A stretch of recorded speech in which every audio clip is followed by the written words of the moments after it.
This nugget, the second in a series of 5, focused on summarizing the processes to be followed, the activities to be followed in each of the 5 project management process areas, is focused on planning, project planning.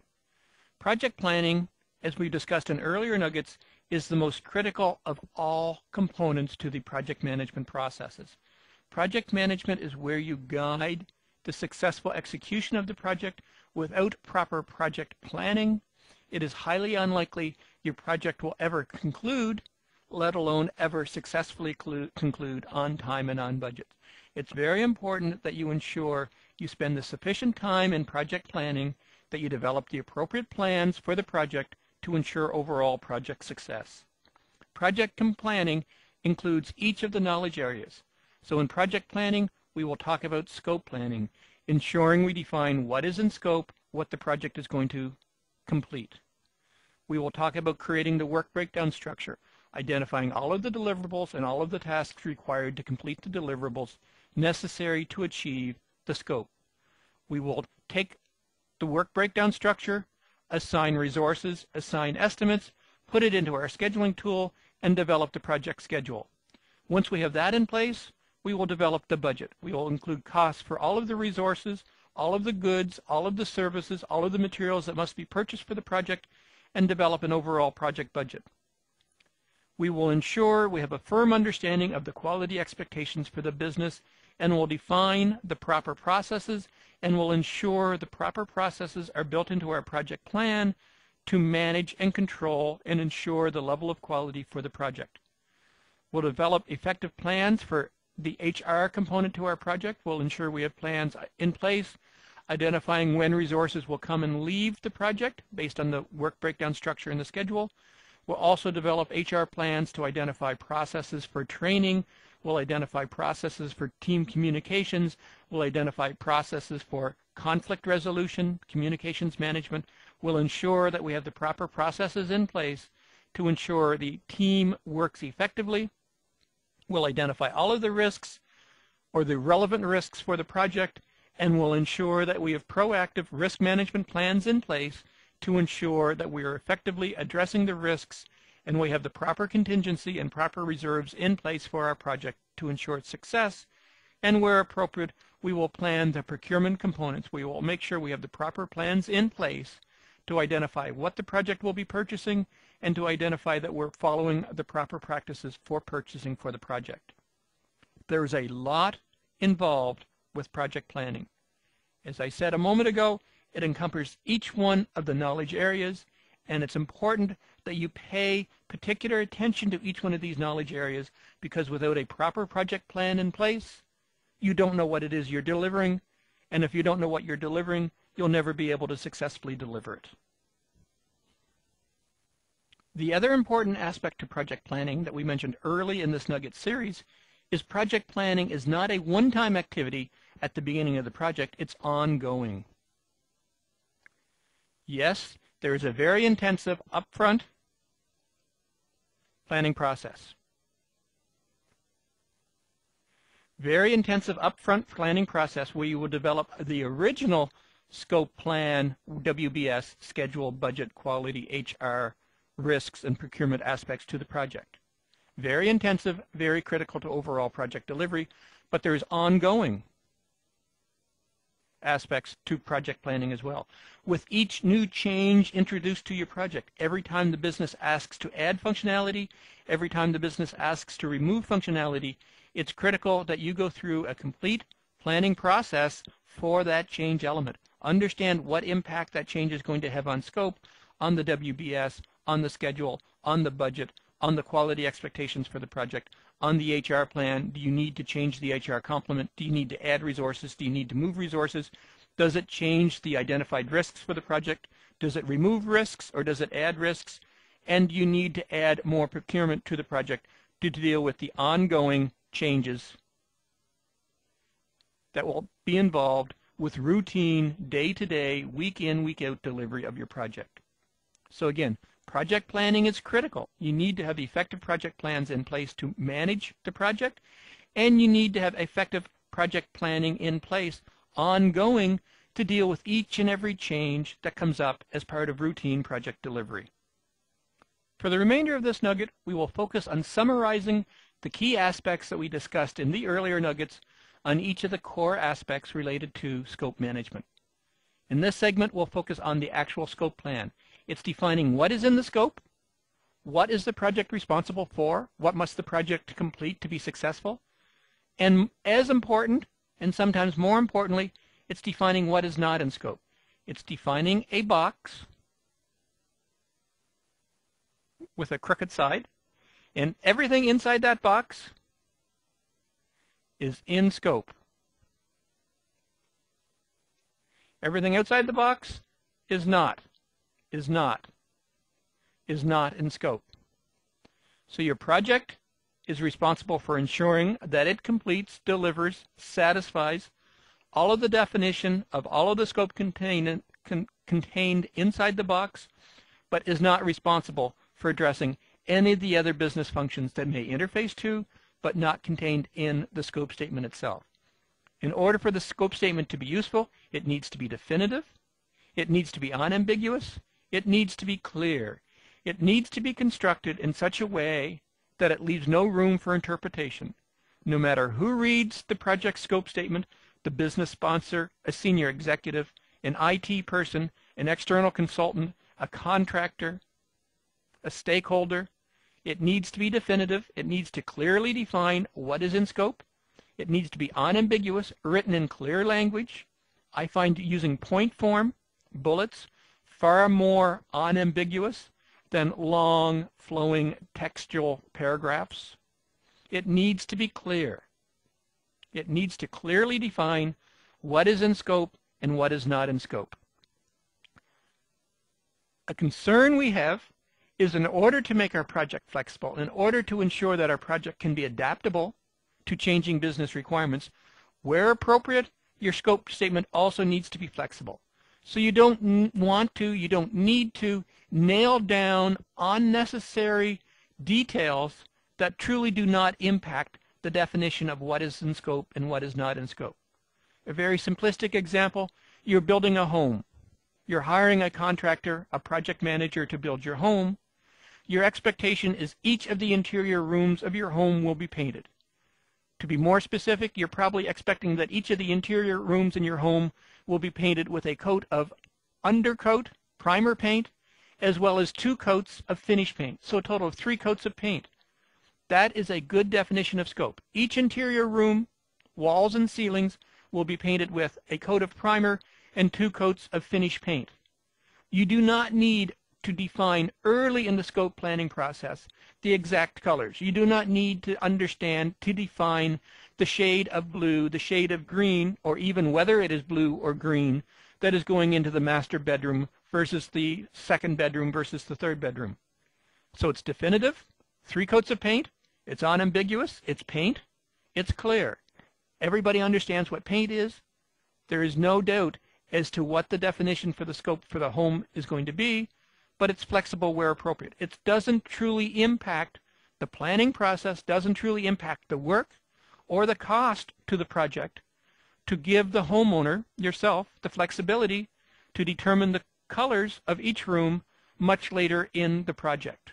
Maybe you would put a statement in, the color codes, the colors for the rooms must be determined 2 weeks prior to the painters coming on site, for example.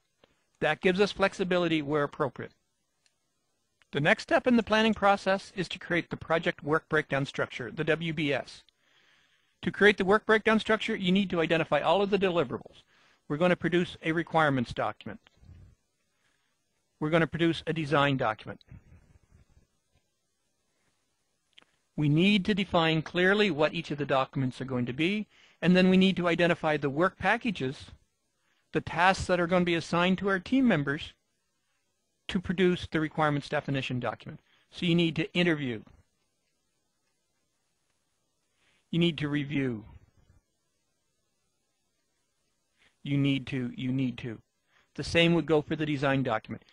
Identifies all of the steps that are required to understand, to provide the information that was going to allow the team to produce each of the deliverables that are required.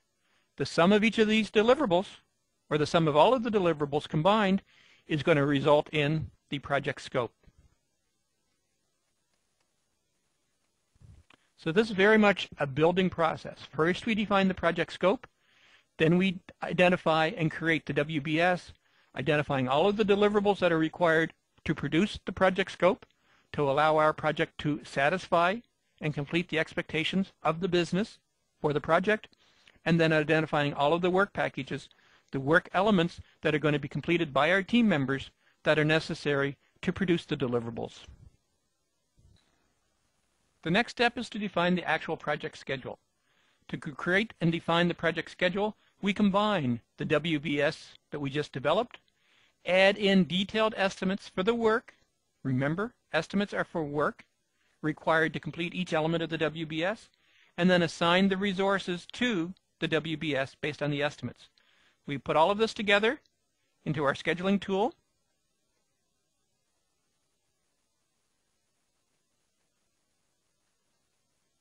We ask our scheduling tool to do its magic, and we get a project schedule.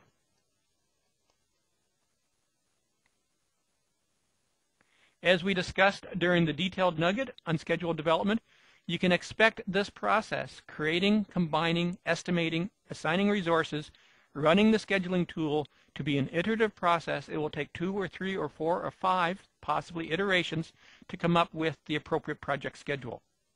What do we define as the appropriate project schedule? I would define the appropriate project schedule is it's realistic. We believe, based on all of the information we have at hand, that the WBS is complete, that it is not over complete. We have not padded it with extra effort, but it is the actual WBS that is required to satisfy our project scope. It is well balanced. A well-balanced project is where the resources are fully utilized. Once a team member joins your project, they are on the project for the appropriate duration, running at full utilization. And finally, I believe a project schedule needs to be mildly aggressive. We don't want to pad the estimates with so much fluff that the project schedule, instead of being a 6-month project, becomes a 12-month project. And as soon as you submit the 12-month project to senior management for approval, they're going to say, no, this project isn't approved, it's going to take too long, it's going to cost too much money. Therefore, it's your responsibility as a project manager, when you're developing the project schedule, is to ensure that it is mildly aggressive, that it is realistic, that you have the right work and the right estimates, but it is mildly aggressive. You're challenging your team to do their best to ensure that the project will deliver and that the project itself will be approved. The next step in the planning process is to develop the project budget. Identify, capture, and consolidate all of the dollars for all of the resources that are involved in, assigned to, the WBS.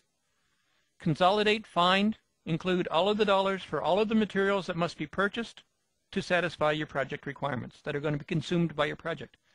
The dollars for any services that your project is going to purchase. The dollars for any contracts that your project is going to purchase. You will combine all of this together in some format that is suitable to the financial management principles of your organization. Is it a cash flow?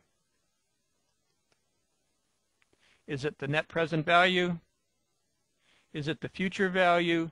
How does the financial management of your organization expect a project budget to be produced? You need to ensure you're developing, understanding, capturing all of the dollars associated with all components to your project, and then package it in such a way that it's going to satisfy the financial management aspects for your project. And the key is you need to ensure you're addressing all of the financial budgets, that you're looking at the total life cycle. Not just the dollars directly associated with the project, but the dollars associated with purchasing any ongoing products and services, the ongoing support, any other issues involved with your organization with maintaining the life of your project, the life of the results of your project once it is completed and put into production in your business itself. So developing the budget truly presents the big picture, what the overall project is going to cost, especially if you can include the complete life cycle cost for your project, to ensure that the financial management that the cash flow analysis for your organization is complete, predictable, and reliable. Another key aspect to project planning is to identify, to understand, to define, and to plan the quality processes into your project to ensure that your final product satisfies the quality expectations for the business. So the first step to that is to define the quality expectations. What does the business define as a high-quality product? As we discussed in the detailed nuggets, does a high-quality product mean absolutely 100% fault-free? Does the high quality or the quality expectations for the project mean there can be no critical faults, but there can be no more than 2 minor faults and no more than 10 cosmetic faults? You need to understand what the business's expectations for quality is, what their definition of quality is, and then ensure that the property quality steps, that the reviews, the inspections, the walkthrough, the standards and procedures, the appropriate steps are built in to ensure that the project delivers quality the first time as opposed to eventually retrofits quality into the project. We want to do it right the first time. Quality does not cost. Building quality into your project does not add cost to your project. Not building quality into your project increases your project cost. Building quality in, doing it right the first time, truly decreases the overall total cost to your project, the total time to deliver for your project to the organization. It's important that the quality processes are built in as part of the planning process. Another key aspect of project planning is to develop the HR plan. Defining, again in advance, as part of the planning process, how we're going to deal with the HR resources required to deliver our plan. The first step is obviously to produce the actual staffing plan. When do you need resources? At what time? What quantity of resources? How long do you need them for? Defining who is required, when they're required, and what their skill sets are going to be. Once you have the staffing plan fulfilled, once you know who you're going to receive on the project, you can then develop a training plan. Do you need to provide training to your team to provide additional support, additional knowledge, additional skills to the people that were identified and staffed to your project based on the plan to ensure that they are equipped to deliver the tasks assigned to them on the project? You need to develop efficient organization structures. You need to ensure that you have a project organization in place that recognizes span of control to make sure that the teams report to leaders who have the knowledge, the skills, and the authority to manage the team, that the teams have appropriate scope of control, that the teams work on a consolidated focused area, that the team leader has the appropriate number of resources reporting to them. Again, a norm being no more than 7 to 8 resources reporting to a leader, that you have an effective organization structure in place for your project, that the teams can work effectively. And to ensure that the team works effectively, you need to develop team norms. People often refer to it, and some projects go to the formality of creating a team contract. Here are the standards and procedures. Here are my expectations of how you will operate as a team member on my project. Here's the process to be followed for email. Here's the process to be followed for telephone communication. Here's the process to be followed for instant messenger communication if you use that on your project. A detailed contract of the team norms of how you're expected to interact with the team, how you're supposed to interact with your team leaders, how you're to interact with the business unit to ensure that you have an effective strategy to deploy and use the HR resources necessary to deliver your project. In my experience, one of the most misunderstood aspects to project planning, project management in general, but project planning and specifically, is the identification and management of risks. Identifying and managing risks is critical to your overall project success. You must have the appropriate contingency and reserves in place to deal with unknown issues, unknown problems that can come in and potentially impact, delay, make your project go over budget. You need to document, you need to review, you need to understand, you need to analyze possible risks that can happen on your project. If this project were perfect, there would be no risks. but very few, if any, projects ever deliver in a perfect environment. So therefore there are risks. There are risks that the team may not have the right training. There are risks that materials may not arrive on time. There are risks that the business environment may change. There are risks that can impact your project success coming at your project from many possible directions. As part of project planning, you need to review and understand and document the realistic, the probable risks, items that you have little to no control over, so that you can develop action plans. If there is a risk for training, if there is a risk that materials will be late, if there is a risk that the business environment will change, you need to have action plans in place. What can we do about training? Can we proactively provide training? Can we have a training program in reserve should the training issues come up? Do we need to allocate additional funding to our project to deal with the additional training? What happens if materials are late? Can we have a standing offer with a second supplier to deliver materials if our primary supplier is late? Can we buy insurance? Can we specify pay a premium to get a guarantee from our suppliers?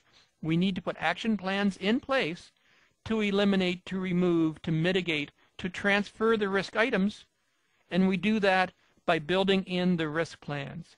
If we need to add additional funds, the word we use in risk management is contingency, to deal with the possibility we may have to put additional training into our project. If we need to buy the insurance policy, pay the premium to our supplier to guarantee delivery of equipment, we build that into our project.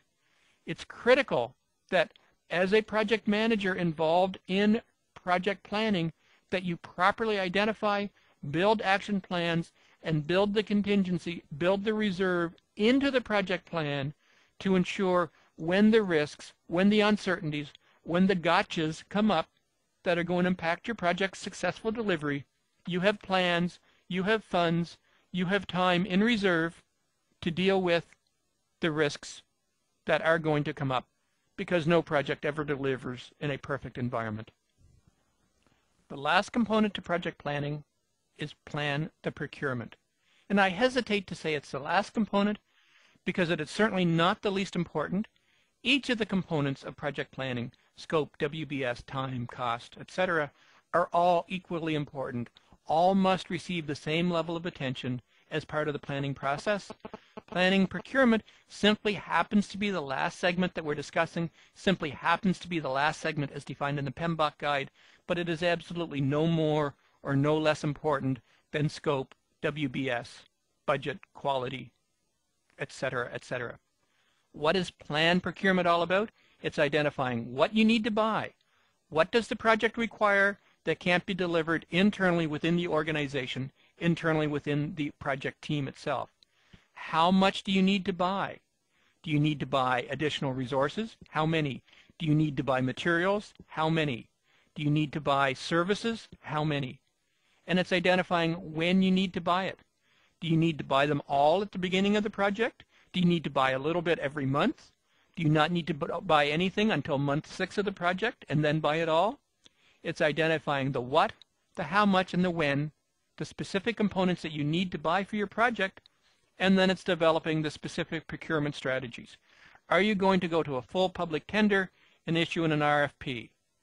Are you going to walk down the street to the local store and buy off the shelf? Do you have a preferred supplier and you're going to sole source? Procurement options, procurement strategies, are often as variable as project requirements. Depending on specific project requirements, the what, the how much, the when, depending on specific organizational standards and procedures, organizational policies, your procurement strategy will vary. Sometimes it will be a full public RFP, going through the full tendering process, getting multiple responses, evaluating and selecting the appropriate response. Sometimes it literally is as simple as walking down the street to a local supplier or picking up the telephone and making a phone call to a local supplier and saying, I need to buy a case of paper. I need to buy a pound of nails, whatever the case is going to be. Sometimes it is a sole source. Again, your organization has predefined relationships in place with well-qualified suppliers. It's a little different than simply going down the street to buy off the first company you see. This is a predefined environment in place specific to your organizational procurement requirements. Bottom line, from your project viewpoint, it doesn't really matter specifically the procurement strategy. You just need to determine the specific procurement strategy which satisfies your project requirements of what, how much, and when it needs to be bought for the project. The end result of the planning process is the development of the project management plan. No surprise, the project management plan is going to contain each of the components that we just talked about. A very well-defined, very specific, clear, unambiguous scope statement. It needs to define the elements of the WBS in the schedule. I often find it's most effective to simply combine that and provide screen prints from my scheduling tool. Because a good screen print of a well-summarized, proper level of disposition in the Gantt chart from a Microsoft project does an excellent job of delivering both the project WBS and the project schedule. You need to develop the project budget. Again, you don't want to develop a finite line item based project budget, but you need to provide a project budget that is summarized at the appropriate level of detail that will have value to management, value to the people who will read, review, and approve your project management plan. You need to identify the risks. You need to identify the strategies that you're going to take to mitigate, eliminate the risks for your project. You need to define the quality expectations and the quality steps being built into your project, your human resources plan and strategies, and your procurement plan and strategies.